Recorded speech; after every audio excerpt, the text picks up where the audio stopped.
Bueno, tenemos 2 días de congreso y mucha tarea por delante. A lo largo de esta mañana nos acercaremos a las relaciones entre poder y violencia, al concepto de consentimiento positivo y a la terapia e intervención en casos de violencia sexual. Una secuencia para comprender la naturaleza de las violencias sexuales y su abordaje desde diferentes instancias.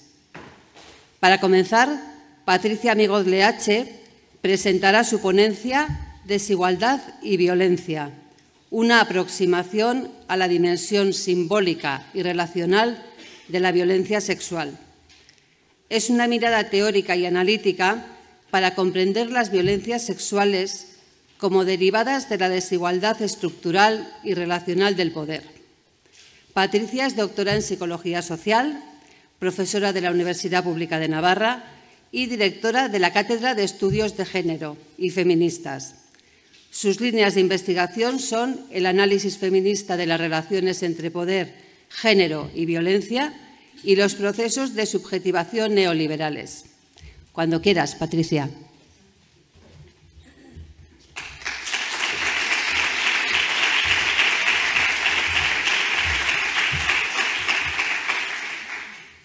Pues egunon, eskerrik asko Maite y eskerrik asko gracias al INAI por la invitación a participar en este congreso tan nutrido y tan interesante. Me abruma un poco ser la primera, pero bueno, también me alegra compartir este espacio con tantas personas a las que aprecio, de las que he aprendido tanto y con las que hemos pensado colectivamente, ¿no? No sé si se me pone... Ah, vale, bien, sí. Vale. Cuando me solicitaron participar para dar marco, ¿no?, al congreso, la verdad es que me asusté un poco porque enmarcar el análisis y la reflexión en torno a las violencias sexuales, bueno, pues sería hacer referencia a una enorme producción epistemológica, teórica, feminista, de la teoría feminista de décadas, ¿no? Porque la reflexión y el análisis y la conceptualización de la desigualdad, de la reproducción de la desigualdad y de la violencia derivada de esa desigualdad y de ese ejercicio de poder, pues ha sido fundamental en la producción feminista en diferentes disciplinas, en el ámbito científico, filosófico, de las ciencias sociales. Por lo tanto, lo que yo quiero aquí hacer es abrir un abanico, ¿no?, de plantear algunos ejes de reflexión, un esbozo, no un cuadro entero. De hecho, tenemos luego 2 días, ¿no?, para seguir profundizando y me consta que hay compañeras que van a trabajar con más profundidad algunos de los hilos que yo voy a plantear, ¿no? Mi interés es plantear algunos elementos relevantes para ver el trasfondo y los sentidos de las violencias sexuales, ¿no?, aunque sé que de una manera un poco abstracta y obviamente muy resumida. Me gustaría subrayar que las violencias sexuales hunden sus raíces en lógicas patriarcales, ¿no?, y que se sostienen en dinámicas de ejercicio de poder a las que desde la teorización feminista a veces se les han llamado procesos de cosificación o de objetualización. Yo voy a quedarme con este término de proceso de cosificación, que es negar a otra persona su plena condición humana, fundamentalmente ignorar o anular su autonomía y su subjetividad en términos de experiencia emocional y cognitiva, de pensamiento, etc. Y esto es lo que aparece en un abanico enorme en la diversidad de formas de emergencia de las violencias sexuales. Decía Foucault, que es un señor al que yo cito mucho porque me gusta mucho, ¿no?, porque reflexionó con mucho rigor en torno a las lógicas del poder, con sus cosas androcéntricas también, obviamente. Decía que el poder no es una cosa, sino que el poder se ejerce, que es una relación. Y a mí me parece importante destacar este elemento práctico, pragmático del poder, este ejercicio de poder que es la cosificación y que es el que abre la puerta a la violencia sexual. Esta violencia sobre los cuerpos de las mujeres, sobre los cuerpos de niñas, de niños, de cuerpos feminizados también, tiene su origen en un entramado cultural al que yo voy a aludir de manera un poco sucinta, pero que me consta que Bárbara Latarde profundizará mucho más en todo el recorrido histórico, y en una manera de socializarnos en la que la desigualdad se inscribe en nuestro cuerpo y en nuestra subjetividad. Quería comenzar con algunos datos así cuantitativos. No voy a hacer una dimensión rigurosa del fenómeno, quiero señalar alguna característica, ¿no? Estos son datos, por ejemplo, de las características de las denuncias de la Fiscalía General del Estado este año. Nos dice 86% de las víctimas de delitos sexuales son mujeres y niñas. Del 14% restante, el 62% son niños, el 97% de los autores son hombres. Y luego, además de esta constatación de datos, que hay fuentes, muchas fuentes, afortunadamente, ¿no?, cada vez más rigurosas, accesibles, ofrecidas desde diferentes instancias, tenemos también la estimación, ¿no?, de la dimensión de las violencias sexuales a partir de lo que llamamos estadística inferencial, ¿no? Hacemos una muestra representativa y estimamos su volumen y la herramienta estadística más importante que tenemos en el Estado es la macroencuesta de violencia contra las mujeres, y ahí aparecen estos datos. Yo solo los pongo como escenario de fondo, ¿no? Violencia, mujeres que han sufrido violencia sexual por parte de la pareja o expareja, pues casi un 9%, y esto supone una estimación de en torno a 1.800.000 mujeres. Violencia sexual por parte de una persona que no sea la pareja, en torno a 1.300.000. Violencia sexual en la infancia, en torno a unas 700.000. Podemos pensar que incluso en las estadísticas sigue habiendo detrás de ellas una cifra negra que se llama, ¿no?, una cifra oculta que no se hace visible. En las denuncias, pero tampoco a veces en lo que llamamos datos autoinformados, ¿no? Pero bueno, acoso sexual, porque en la macroencuesta conductas como tocamientos, exhibicionismo, etcétera, no aparece en violencia sexual, sino en acoso sexual, un 40%, es decir, en torno a 8 millones de mujeres, y acoso reiterado en torno a 3 millones, ¿no?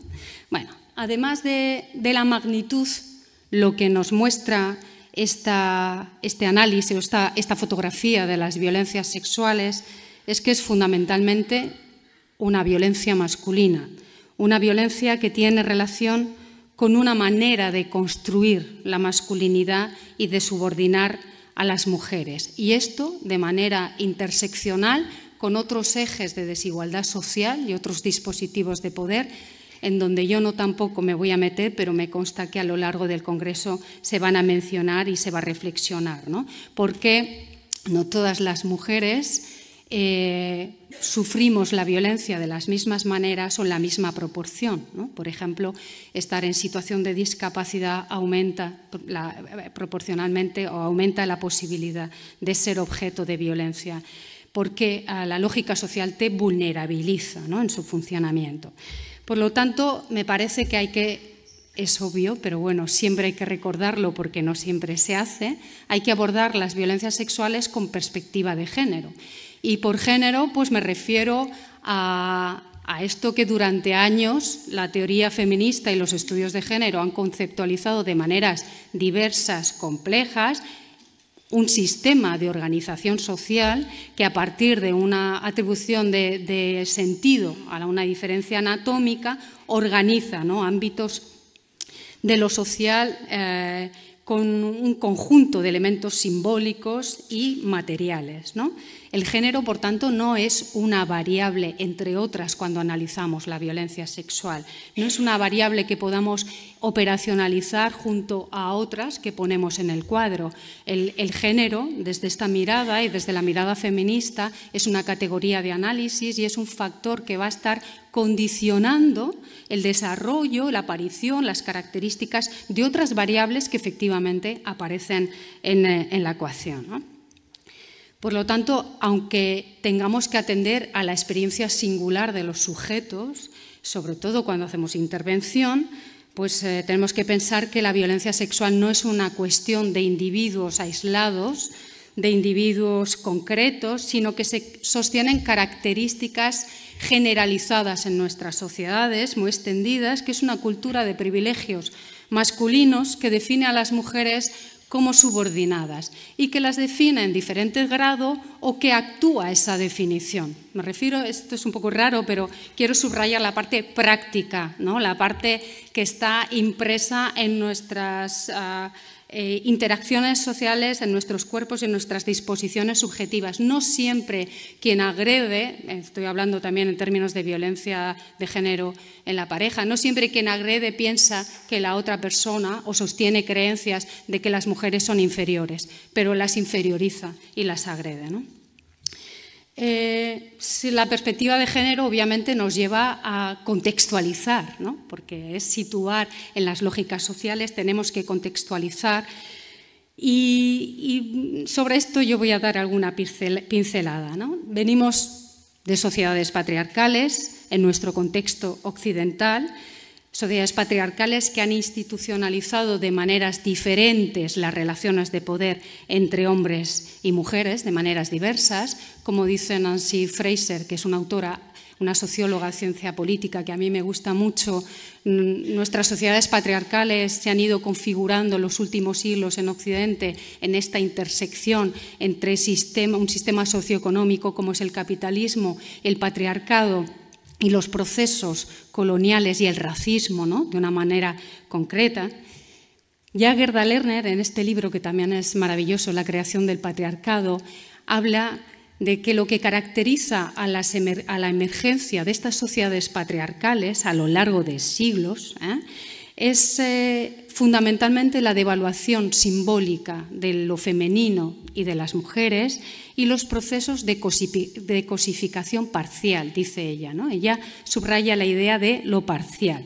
En algunas cosas son consideradas seres humanos las mujeres, en otras cosas son subordinadas, son instrumentalizadas, objetualizadas, fundamentalmente en lo que hace referencia a la apropiación, ¿no? De la capacidad reproductiva y sexual. Desde esta perspectiva histórica podemos apreciar, y es muy importante tenerlo en cuenta porque llega hasta nuestros días, ¿no? Porque siguen funcionando como implícitos, cuánto ha costado llamar violencia a la violencia, cuánto ha costado mostrar como ilegítimas las violencias que sufren las mujeres, también otros colectivos en situación de desigualdad social, cuánto ha costado mostrar esta dimensión ilegítima de muchas violencias. Sin más, solamente pensemos, por ejemplo, en lo que ha costado definir un tipo delictivo como es la violación conyugal, ¿no? La violación dentro del matrimonio, que sigue habiendo países en el mundo que no la consideran violación. Claro, esto tiene un entramado simbólico detrás, porque si no es violación violar a tu mujer, ¿no? Quiere decir que tu mujer está subordinada a ti, tiene menos valor que tú y que por lo tanto puedes hacer lo que quieras, ¿no? Esto sigue operando en la actualidad, de alguna manera, no de una manera explícita, pero sigue operando en las formas de percibir, interpretar las violencias, valorarlas, atribuirles gravedad o no, etc. Lo mismo ha pasado con la cuestión de la libertad sexual, ¿no? Tenemos implícitos que implican que la libertad sexual de una mujer la hace más agredible, ¿no? La libertad, una sexualidad libre que haga lo que quiera, es muchos, y esto nos aparece muchas veces en las retóricas, en los ámbitos judiciales, parece que le hace más agredible o que esa violencia sea menos grave, ¿no? O la relativice.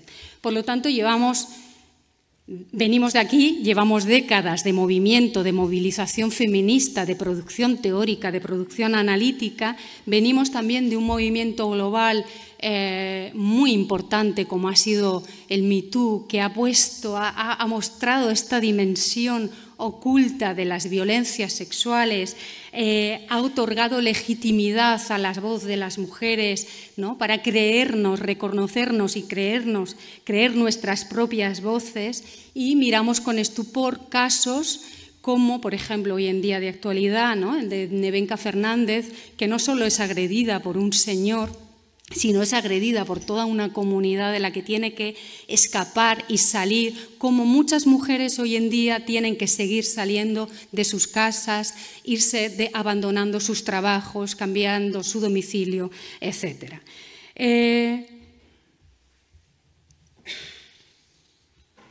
Decía que venimos de todo eso, el movimiento feminista, la producción, las políticas de igualdad, la articulación legislativa nos ha puesto en una situación mucho mejor.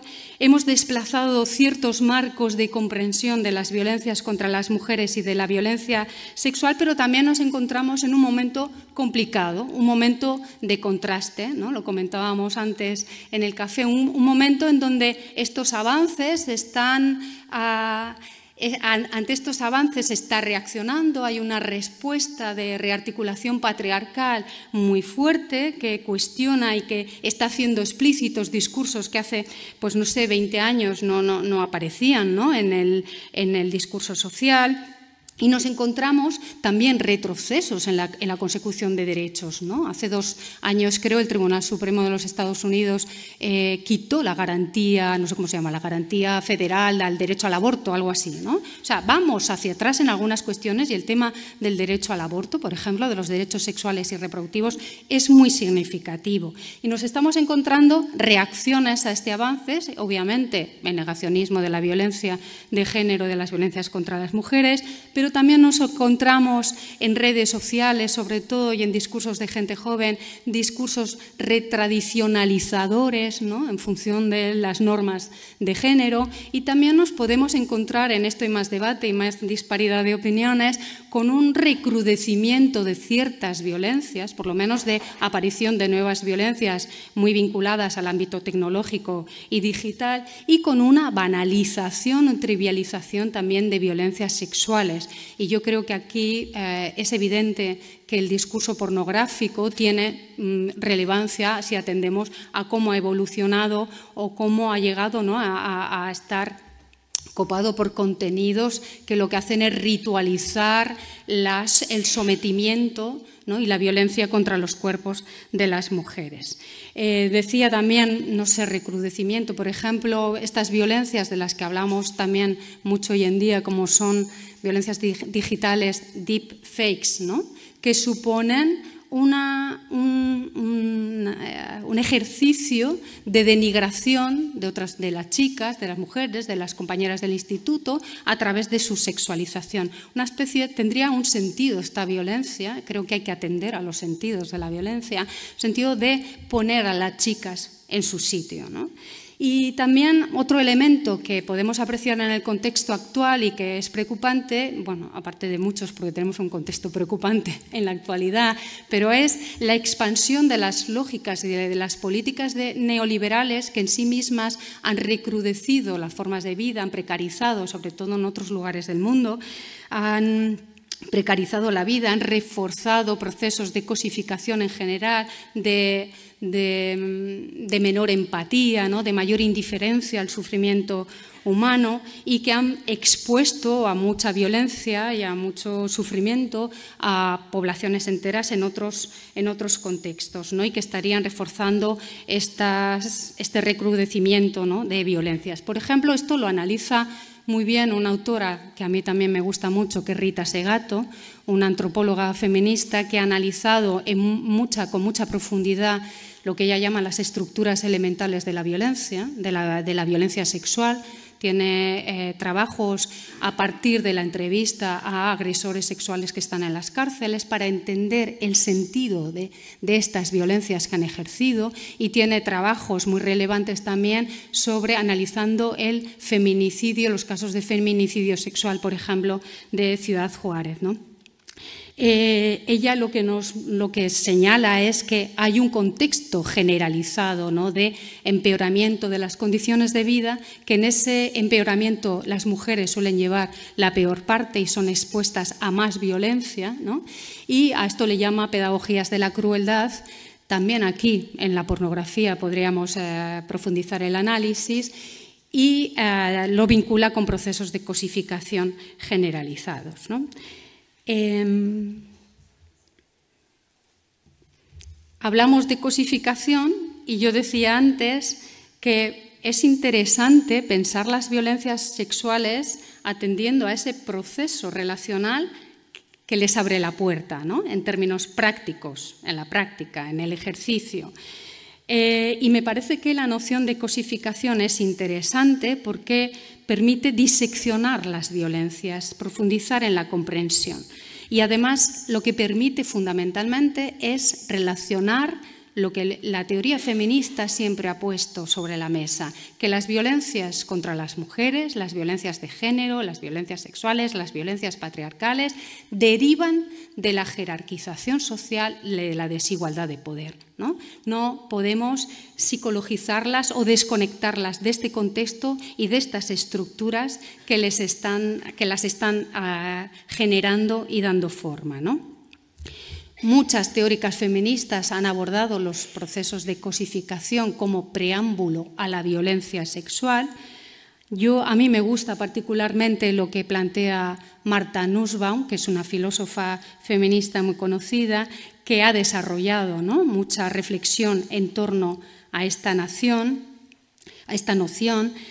porque a mí me gusta porque tiene una mirada compleja, detallada. Yo creo que aporta un sistema analítico que nos puede servir para profundizar en la comprensión de las violencias, para pensar incluso la prevención, para, no sé, por ejemplo, ¿no? Ella, no quiero tampoco soltar aquí, ¿no?, explicar todo esto, pero este es el sistema analítico y las dimensiones que esta autora atribuye a los procesos de cosificación, que a veces los pensamos de manera un poco monolítica y exclusivamente relacionados con la sexualización, ¿no? Es algo más complejo. Ella subraya que son procesos en los que negamos la autonomía y la subjetividad a otra persona, la autonomía en términos de capacidad de elección, de poder autodeterminarse, de poder decidir, elegir, y la sustracción de subjetividad o negación de subjetividad es pensar que lo que esa persona sienta, desee, necesite, piense es menos importante o menos real, dice ella, que lo que hago yo, ¿no?, lo que siento o lo que pienso yo o lo que decido yo. Y luego añade otras dimensiones también que podrían caracterizar, no todas a la vez, a veces se combinan diferentes expresiones de violencias, ¿no?, de violencias sexuales. Si pensamos en el caso que nos tiene sobrecogidas últimamente, bueno, las violencias sexuales nos pueden sobrecoger mucho, pero que ha tenido mucha repercusión mediática en Francia, como es el caso Pellicot, si pensamos en ese caso, al que aludiré yo después un poco al final, podemos ver muchas cosas de estas, ¿no? Hay un señor que que anula la autonomía de su mujer, que la intercambia con otros hombres, porque además él va a violar a la mujer de otro de ellos, ¿no? Esta especie de característica de las mujeres sean intercambiables. Hay otros señores que instrumentalizan el cuerpo de una mujer para su propia satisfacción. Hay un tratamiento de esa mujer o de esas mujeres como si fueran una propiedad, etcétera. No siempre en las violencias sexuales aparece todo esto, y además esto aparece en otros procesos de ejercicio de poder y de violencia, pero me parece que es interesante, sin más, para situar este trasfondo, ¿no?, detallado y matizado de cómo los procesos de cosificación son un ejercicio práctico de poder. Decía que Nussbaum sitúa, ¿no?, como clave del análisis de las violencias sexuales estos procesos y nos dice, vale, esto es el cómo y de dónde vienen. ¿De dónde vienen? ¿Qué pasa para que haya cierta facilidad en una parte de la población en cosificar y agredir a otra parte de la población? Ella habla de, yo aquí quiero destacar, en esas raíces de los procesos de cosificación y de ese ejercicio de poder, lo que llamamos violencia simbólica y algunas características de los procesos de socialización de género. En relación con lo simbólico, de manera muy resumida, hablamos de violencia simbólica, es un concepto que se ha popularizado mucho, ¿no? Es un concepto que acuña Pierre Bourdieu a final del siglo pasado y es un concepto muy potente que nos permite también, bueno, discutido en algunas de sus cuestiones, pero nos permite destacar cómo los sistemas de pensamiento, de percepción y de valoración que son hegemónicos en una cultura normalmente están dañando a esas partes de la población, esos colectivos de la población que están sufriendo una situación de injusticia o de desigualdad, ¿no? Son, dice Bourdieu, estructuras de percepción, de interpretación y de valoración de la realidad que se imponen como la versión verdadera de la realidad y que en esa imposición están dañando el sentido y el valor que atribuimos a determinados colectivos, en este caso a las mujeres y a la feminidad, ¿no? La violencia simbólica, así de trazo muy grueso, ¿no? En el pensamiento occidental la podemos vincular con algo que ha caracterizado este pensamiento, ¿no? De maneras distintas, pero esta lógica dicotómica en donde se ha contrapuesto lo masculino con lo femenino, lo masculino con valor, lo femenino con menos valor, devaluado, como decía Gerda Lerner, la devaluación simbólica de la feminidad de las mujeres, lo masculino, lo femenino y lo masculino asociado a una serie de dicotomías que se van entrelazando y que luego además forman parte del contenido de los estereotipos de género, ¿no? Que hablamos muchas veces en términos de estereotipos, pero pensamos en lo masculino, la mente, lo femenino, el cuerpo, lo masculino, la razón, lo femenino, la emoción, lo masculino, la cultura, lo femenino, la naturaleza, lo masculino, la trascendencia, lo femenino, la concreción, etcétera, etcétera, ¿no? Este encadenamiento, ¿no? Así dicotómico lo que hace es siempre, como decía Bourdieu, atribuir un coeficiente simbólico negativo a la feminidad, ¿no? Siempre la feminidad aparece como la desviación, como la particularidad, como la imperfección. Lo masculino es norma, a esto le hemos llamado androcentrismo, ¿no? Y valor. Creo que esto es muy importante porque es ese trasfondo, ¿no? luego de los procesos más concretos en donde articulamos desigualdad. A mí me gusta mucho ese cuadro que de Bruyère muestra a un médico que se llamaba Charcot, que le enseñó a Freud a hacer hipnosis, ¿no? A final del siglo XIX, en un hospital en París, en donde tenemos a una institución con poder, que es la institución médica masculina, que sabe, ¿no? Que tiene el conocimiento científico, y tenemos el cuerpo de una mujer expuesto de esta manera, un cuerpo de una mujer histérica, que está, ¿no? Además erotizado en la propia construcción visual del cuadro, etc. Bueno. Otro elemento de esta violencia simbólica lo va a constituir, en relación con la violencia sexual, lo va a constituir el imaginario acerca de la sexualidad. Es decir, la sexualidad, más allá de ser una experiencia y de tener esta dimensión fenomenológica, ¿no? De lo que yo vivo en mi vida, disfruto, etcétera, o no disfruto, pero cómo socialmente se construye la idea de lo que es la sexualidad, ¿no? Y de manera también muy breve y muy resumida, pues hay que destacar algunas cuestiones que aparecen y tienen mucha importancia en el hecho de que haya violencia sexual contra las mujeres, ¿no? Es una sexualidad heteropatriarcal, es decir, heteronormativa, la heterosexualidad es la norma, una sexualidad en la que la centralidad la ha tenido el deseo masculino, el deseo, el placer masculino, una sexualidad en la que el deseo masculino se ha pensado, se ha conceptualizado muchas veces como necesidad, ¿no? Se ha pensado también como una fuerza irrefrenable que una vez desencadenada ya uno no puede responder de ella, ¿no? Además, desencadenamiento que no se sitúa en mí, sino en una persona que desde fuera me está provocando de la manera que sea y como yo quiera interpretar esa provocación, ¿no? Porque me enseña el tobillo, porque me enseña el escote, porque me acepta una copa, porque viene a casa, porque, en fin. Y un deseo masculino también que se ha interpretado como derecho, que se tiende a pensar como derecho, ¿no? Esto es muy grave. Yo creo que también ahí hay mucho germen de violencias sexuales. Un derecho, como aparece en el discurso de este colectivo que se llama Incel, ¿no? Señores que se creen con derecho a que las mujeres les satisfagan sexualmente y como no lo consiguen, pues se enfadan, ¿no? Se enfadan mucho y montan mucha bronca en las redes sociales, etcétera, y agreden a las mujeres, ¿no? Y genera mucha violencia.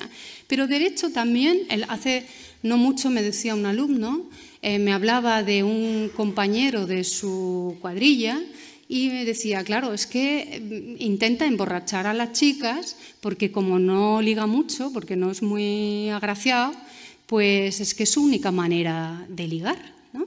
Y tan tranquilo, con toda la ingenuidad del mundo, ¿no? Está sosteniendo la legitimidad que tiene un chico para intentar anular, digamos, la autonomía, ¿no? Para perturbar esa autonomía, bueno, como aparece en el sometimiento, ¿no? Químico, pero ya está, es algo que forma parte también, que es corriente en algunos discursos o en algunos relatos sobre las violencias sexuales que no son percibidas como tales, ¿no? Y la sexualidad o el deseo femenino, pues como decía Judith Butler, pues la historia de la sexualidad de las mujeres en Occidente es más bien la historia de la asexualidad, ¿no? En el sentido de que ha sido muy invisibilizada, controlada, subordinada a la función maternal, patologizada, como veíamos, ¿no? En este cuadro de Charcot, donde, ¿no? Con toda la connotación de la histeria y de la patología que se asocia a las conductas, se ha asociado a las conductas sexuales y sobre todo a las conductas o a la vida sexual más libre de las mujeres, y moralizada y criminalizada también, ¿no? Tiene que ver con el control de los cuerpos y control de la sexualidad femenina. Criminalizada, esto para mí se conecta con lo que decía antes, ¿no? Esta cuestión de que una mujer que ejerce libremente, que hace lo que quiere, ¿no? Y que tiene una vida sexual como le da la gana, parece que a veces opera eso en algunos discursos como una especie de justificación o de relativización de la violencia que pueda sufrir. Perdón. Y también, tampoco me voy a detener mucho en esto, dentro de esta violencia simbólica también podemos introducir y contemplar los propios relatos y narrativas sociales sobre la violencia, que son violencia en muchas ocasiones, ¿no? Que ejercen violencia y que violencia contra las mujeres que han sido victimizadas y contra todas las mujeres en términos sociales y simbólicos. Pueden ser en sí mismos violencias, esto también forma parte de lo que hablará Bárbara a la tarde, ¿no? La cultura de la violación. Yo no estoy utilizando ese término, pero evidentemente está relacionado. Pero me gusta poner esta imagen, ¿no? esta foto, porque además de que haya tendencias, afortunadamente también han cambiado un poco en los últimos años, ¿no? En los análisis de prensa podemos ver que hay que hay mejoras en la manera de abordar, pero muy irregulares, desiguales en la manera de contar las violencias sexuales, las violencias contra las mujeres. Pero además de esta tendencia a responsabilizar a las víctimas, a desresponsabilizar a los agresores, que aparece de muchas maneras en la construcción, ¿no? Por ejemplo, discursiva, pasivizando, ella muere, bueno, todo esto de lo que hablamos mucho y de lo que también podríamos hacer otro congreso. También hay un peligro, a veces, como aparece en esta imagen, que me parece muy increíble y muy, muy peligrosa, que es esa connotación de valor, casi de heroísmo, si miramos cómo está hecha esta foto, ¿no? Y situada esta foto, de potencia de los agresores sexuales, ¿no? Cómo esto puede reforzar el papel que en algunos grupos o en algunos momentos la violencia sexual puede tener para reforzar la posición de dominio, para reforzar una masculinidad hegemónica ejerciendo violencia sexual, que obviamente es el caso que ayer veíamos en la película y otros muchos, ¿no? Vale. Y decía que estos procesos de cosificación que abren la puerta a las violencias sexuales, que vienen de algún sitio, de este entramado simbólico que ya en sí mismo, ¿no?, es muy determinante y muy importante, pero también se conectan con procesos de socialización de género en los que los procesos de socialización de género son muy complejos, son procesos en los que vamos interiorizando normas y valores, ¿no?, de nuestro contexto cultural, nos vamos desarrollando psicológicamente. Establecemos una manera de estar en el mundo y de vincularnos con él, ¿no?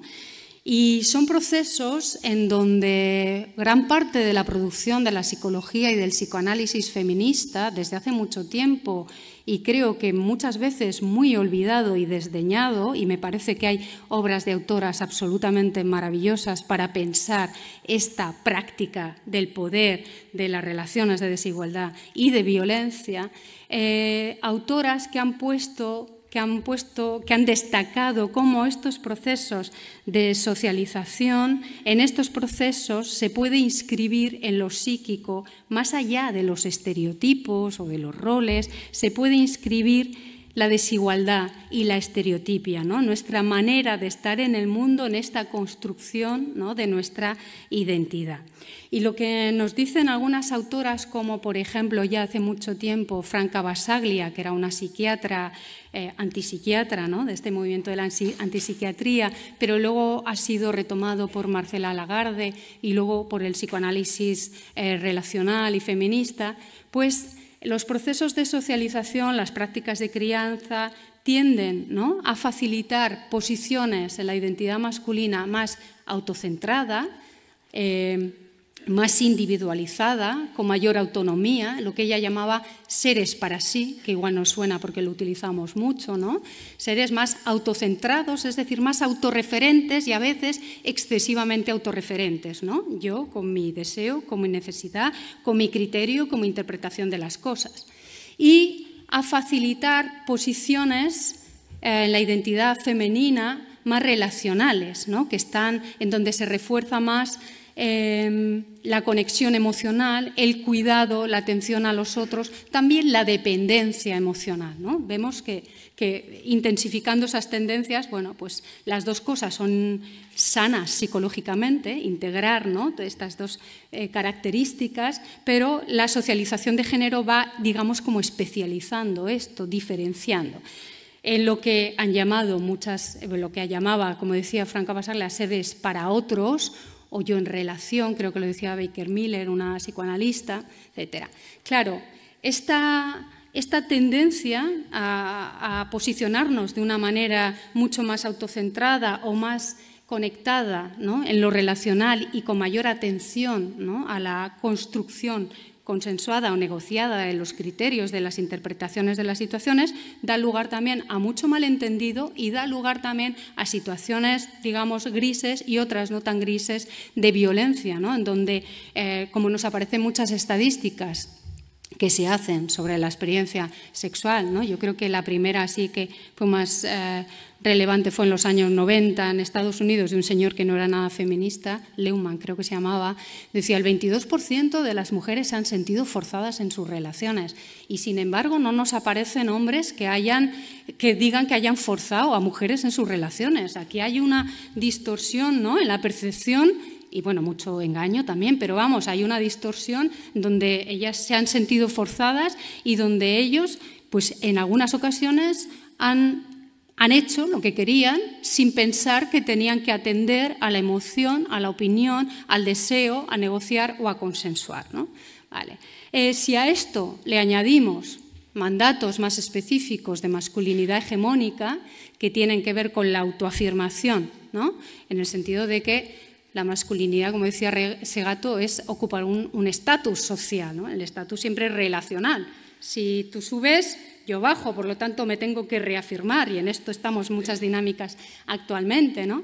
Mandatos de masculinidad hegemónica vinculados a la seguridad, a la conducta sexual, a la agresividad y a la fuerza. Es evidente que una de las, por no meterme en la cuestión de las emociones, como vehiculizadoras también de las lógicas de poder social.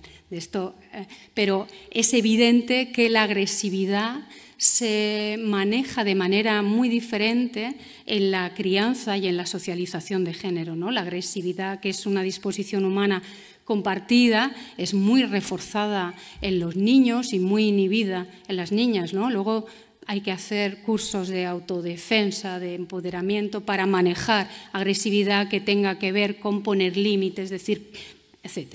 Bueno, si juntamos todo esto más lo que yo estaba planteando como entramado simbólico de devaluación, de sexualización en términos de percibir a las mujeres como en su corporalidad, etcétera, bueno, pues esto abre la puerta a conductas de dominio, a patrones de dominio y a violencias sexuales, ¿no?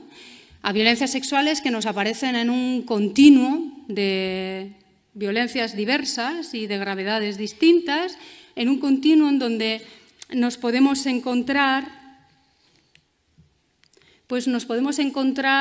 violencias que tienen que ver con esta exacerbación de la autonomía y de la autorreferencia, yo voy a lo que voy y hago lo que me parece, ¿no? Que tiene que ver con, pues eso, ¿no? Un sujeto muy autocentrado, con poca empatía, que ha desarrollado poca capacidad de escucha y de atención a otras personas, ¿no? Y sobre todo a las mujeres, y con violencias derivadas junto a esto, de la naturalización de la necesidad, ¿no? De mi necesidad o de mi derecho. Y esto, si yo naturalizo que tengo derecho a algo, que tengo necesidad de algo, me autorizo, ¿no? Legitimo, me autorizo a presionar, a coaccionar, a insistir, a imponer, a castigar, ¿no? Y también tenemos, en diferente grado, violencias en donde la violencia sexual está cumpliendo también claramente un papel, como decía antes, de hacer visible el poder, de hacer visible el dominio, incluso disfrutando con el daño que se causa a la otra persona, ¿no? Decía Jessica Benjamin que a veces en estas conductas más crueles, violentas, ¿no?, que podemos a veces decir sádicas, bueno, que no se goza con el dolor de la otra persona, sino con el poder que se está ejerciendo, ¿no? Como un elemento de afirmación subjetiva. Si pensamos en las agresiones grupales, es evidente que ahí está funcionando esto de una manera muy clara, ¿no? Rita Segato, por ejemplo, cuando analiza los feminicidios de Ciudad Juárez, dice que el cuerpo de las mujeres, en esta retórica así compleja que tiene ella, que el cuerpo de las mujeres en estas agresiones sexuales que acaban en feminicidio, ¿no?, tortura sexual y asesinato, el cuerpo de las mujeres está operando, es un operador simbólico de la superioridad masculina y del refuerzo del dominio, y de un refuerzo que se tiene que reconocer, ¿no?, entre iguales, entre unos y otros, y a veces lo quieren reconocer tanto que lo graban, lo exhiben, se jactan de él. Es decir, hay una dimensión comunicativa, ¿no?, de refuerzo de la posición de poder de la masculinidad. Y quería acabar, no sé cómo voy de tiempo, creo que bien. Quería acabar aterrizando algunas de estas cosas que he mencionado en el caso de Francia, ¿no?, en el caso de Pélicaud, del señor este. No tanto para hablar en términos jurídicos, porque no, me parece que a veces cuando hablamos de violencias sexuales siempre nos enredamos y muchas veces no sabemos mucho, ¿no?, de discurso jurídico en cuestiones, ¿no?, del ámbito del derecho. Yo por eso he querido hablar en términos distanciados de eso, de esta retórica jurídica. No en ese sentido, sino en el sentido de ver qué cosas se están diciendo, ¿no? O sea, desde dónde hablan y qué discursos se están planteando tanto el marido agresor como otros agresores, como incluso las defensas, ¿no?, de estos sujetos agresores. En primer lugar, tenemos a un marido que dice: la culpa es de ella por no aceptar... Sí. Hola. Por no aceptar lo que le propuse, ¿no? La culpa es de ella por no aceptar lo que le propuse. No la puse en peligro, no la dejé sola, la quería muchísimo, ¿no? Vemos ahí a un señor que piensa en sí mismo, ¿no? Es autorreferente, que piensa en su deseo, en su impulso sexual, en lo que él quiere hacer. Si ella no le complace, que este es otro tema, si ella no le complace, pues se autoriza a anular su autonomía, su subjetividad, a someterla químicamente, a ejercer violencia, ¿no? A ejercer violencia y a ponerla a disposición de otros hombres. Y me parece interesante, tampoco nos puede parecer una aberración, pero cómo puede funcionar este universo mental de sujetos que se han construido en esa posición de poder, que naturalizan esa posición de poder, pero no por eso cosifican totalmente a su mujer. Nos puede parecer una aberración, pero probablemente en otros ámbitos de la vida sienta afecto por su mujer y vivan de una manera más convencional, ¿no? No es una violencia permanente en todos los ámbitos o dimensiones de su relación o de su vida, ¿no? Luego tenemos a otros hombres agresores que dicen cosas como: pensé que ella consentía, no presté atención a que no se despertara, creía que estaba borracha, creía que estaba muerta. Pues, ¿qué tenemos? Tenemos también a señores que van a satisfacer, han naturalizado su derecho, ¿no?, a acceder al cuerpo de las mujeres en circunstancias muy diversas y muy tremendas, una indiferencia absoluta al consentimiento de las mujeres, en este sentido a la autonomía y a la subjetividad de esta mujer, absoluta, porque pensé que estaba muerta, pero ahí seguí, ¿no? O capacidad de ficcionarlo, porque esto es otra manifestación de un ejercicio de poder, ¿no? Yo sé lo que tú sentías, yo sé lo que tú querías, yo en realidad sé que tú me decías que esto, pero en realidad es otra cosa. Esto es, cuando hablamos de poder, esto es poder, situarse en una posición en la que yo me permito decir qué significado tienen las cosas, interpretar una situación que es compartida, pero mi criterio se impone, ¿no? Entonces se ficciona o se suplanta la subjetividad de las víctimas.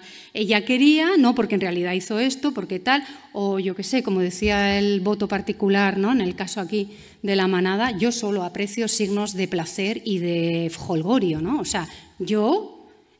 cuando hay una persona que está diciendo esto, que ha sufrido esto, que tal, en fin, esta imposición, ese silenciamiento de la voz de las mujeres y esa imposición de una interpretación de una manera abusiva, ¿no? Y luego también aparece aquí, bueno, pues una falsedad evidente de este mito al que yo hacía referencia antes, de esta especie de la sexualidad femenina incontrolable como desencadenante de la violencia sexual. Bueno, hay una planificación rigurosa de estas agresiones, ¿no? Son señores que contactan por internet, que se ponen de acuerdo, que dicen no sé qué, que se dan consignas, que tienen toda una secuencia de acciones para ir a aparcar, vestirse, hacer, vamos, lo más opuesto a esta lógica del impulso irrefrenable, ¿no? Y luego tenemos a lo que aparece en la sala, ¿no? En el juicio oral tenemos, bueno, a las defensas que dicen, pues no hay violación porque no hay intención criminal. Esto creo que es una cosa muy particular también del derecho. Afortunadamente aquí han cambiado mucho las cosas, ¿no?, en términos legislativos, pero en Francia, si no se demuestra la intención de violar del violador, no hay violación, lo cual, en fin, es poner la subjetividad, ¿no?, del señor en el centro y desdeñar en el propio marco jurídico qué es lo que sienta, diga, le han hecho al cuerpo de una mujer. A mí esto me parece alucinante. El acusado se encontró en una situación que no comprendía completamente, vamos a ver, ¿no?, con toda la planificación exhaustiva que había, y las preguntas que se le dirigen a la víctima, ¿no? si tenía predisposición a participar en actos sexuales, si tenía tendencias exhibicionistas, pues esto nos suena mucho, ¿no? Esta culpabilización, esta revictimización de las víctimas, que tiene que ver también con lo que yo antes comentaba, ¿no? Esta idea de que la libertad sexual de las mujeres, una vida libre en términos sexuales, sea como sea, y la actividad sexual parece que hace a que sean mujeres más agredibles, ¿no? Incluso en un caso de una señora que estaba en su casa durmiendo en su cama, etcétera. Pero bueno, son argumentos, un tipo de discurso que si lo viéramos con mucha distancia y en una sociedad no tan impregnada de este entramado simbólico de devaluación de las mujeres y de cosificación, nos parecería absolutamente marciano, con perdón de Marte, ¿no? Y bueno, yo quería acabar con esto, la verdad, acabar con este caso para aterrizar. Sé que he abierto, he mencionado conceptos distintos, he abierto el abanico, como decía al principio, para, no sé, dar pinceladas que luego me consta que a lo largo de estas 2 jornadas vamos a poder profundizar en ellas, enriquecerlas y dar mucha más información, etcétera. Y esto es lo que quería decir.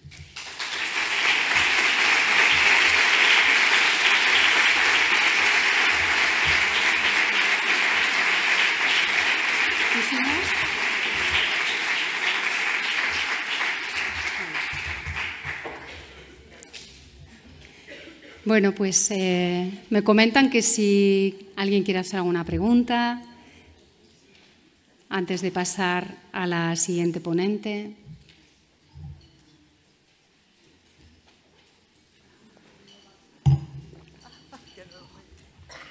Hola, buenos días. ¿Qué tal, Patricia? Hola.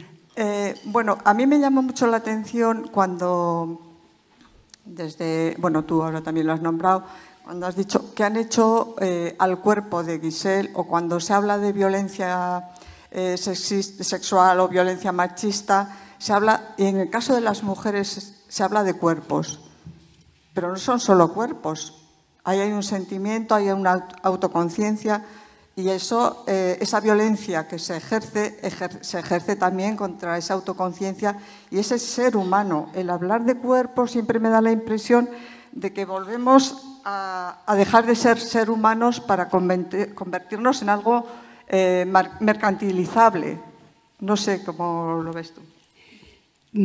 Gracias. Bueno, igual no me he explicado bien, pero lo que yo sitúo como característica del proceso de cosificación es precisamente negar la subjetividad y dimensionar la parte del cuerpo, tratar, ¿no?, a las mujeres no solo como cuerpo, hay otros elementos, pero precisamente lo que estoy yo situando, siguiendo a otras autoras, en este ejercicio de poder es negar, minimizar, ignorar la subjetividad, incluso dañar la subjetividad de la víctima, sus emociones, sus deseos, sus pensamientos. Claro, o sea, hablamos de cuerpo, lo que hace la cosificación es percibir a las mujeres no como seres humanos, en estos concretos, por ejemplo, cuando dice Rita Segato, el cuerpo es un operador simbólico, o sea, porque están desproviendo a las mujeres de su carácter y de su plena condición humana. La cosificación es restar, sustraer cualidades de seres humanos a las personas en diferente medida. Y como decía, un elemento característico de estos procesos de cosificación es percibirlas como cuerpos, ¿no? Construir una mirada que las percibe como cuerpos. Yo creo que esto es como lo que decía Simone de Beauvoir, ¿no?, en una frase muy categórica, eso de las mujeres hemos cargado con el peso del cuerpo de la especie, porque bueno, ella lo del cuerpo no le...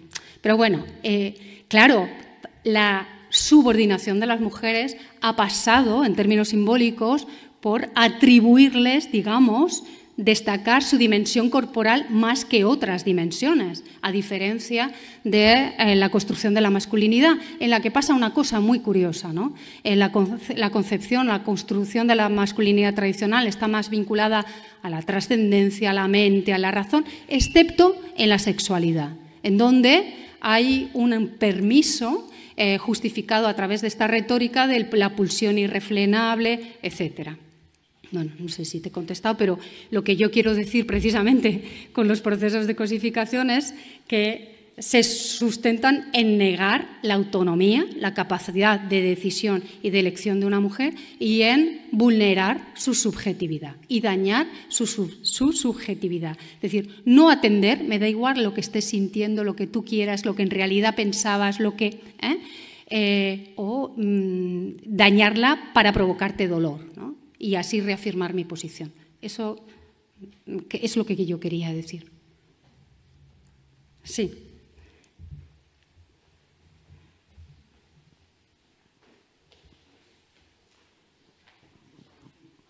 Buen día.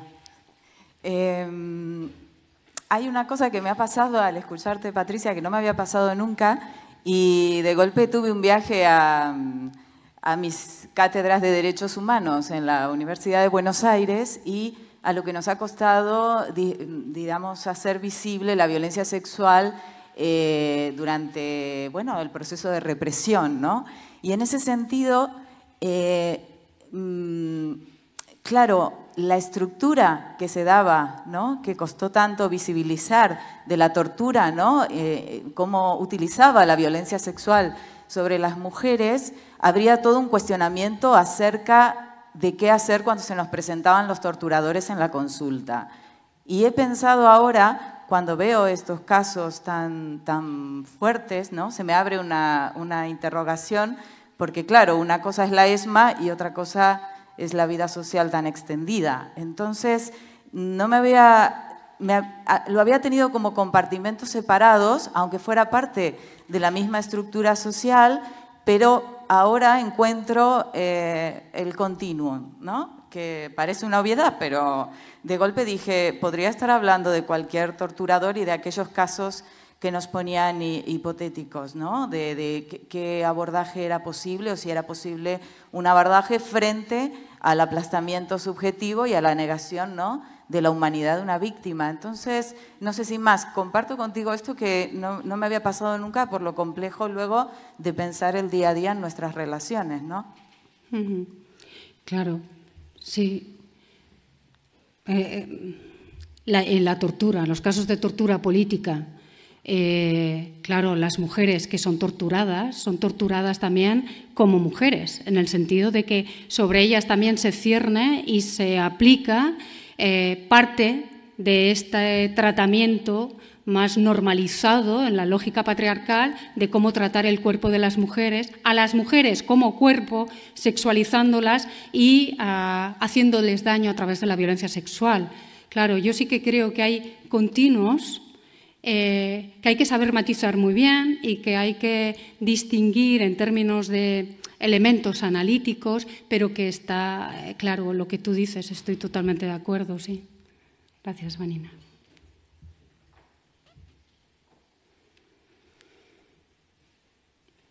Bueno, pues muy bien, yo doy paso ya a la siguiente ponencia. Gracias.